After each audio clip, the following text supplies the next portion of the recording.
If I were to ask you now the question, are you aware? You may pause,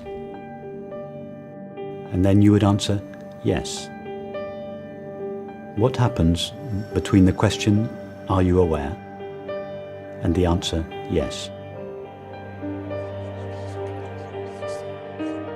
The only thing we know without a shadow of a doubt is that we are conscious.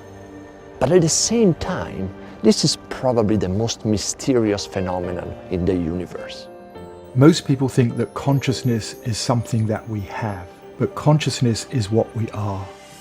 Perception, cognition, everything that we call reality evolves in consciousness. There cannot be any experience without there being consciousness. It's not something to be discovered, but really recognized. It is the one constant element or ever-present element that runs throughout all experience. It can't be imagined, but it makes imagination possible.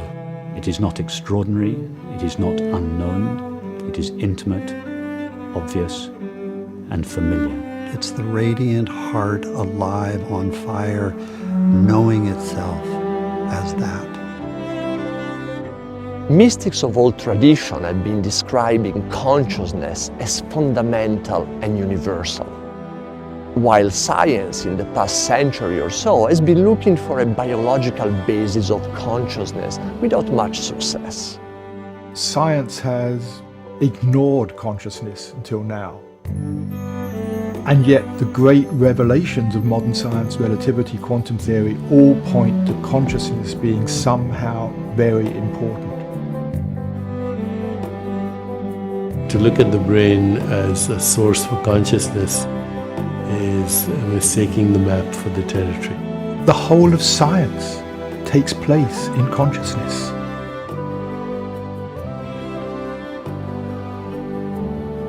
The Buddha predicted the infinite divisibility of any atom, ancient time, thousands of years before quantum, and he also predicted the infinite divisibility of consciousness. Science has ignored the problem of consciousness by calling it the hard problem.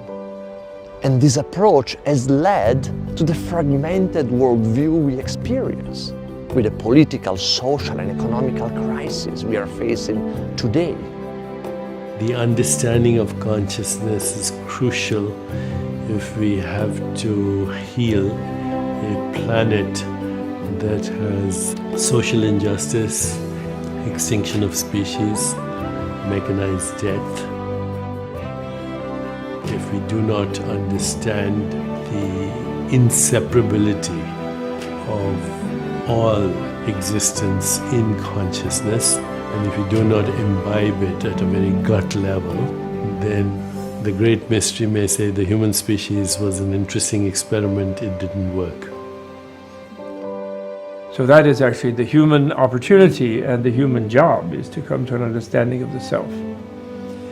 Even if you call that understanding the realization of selflessness.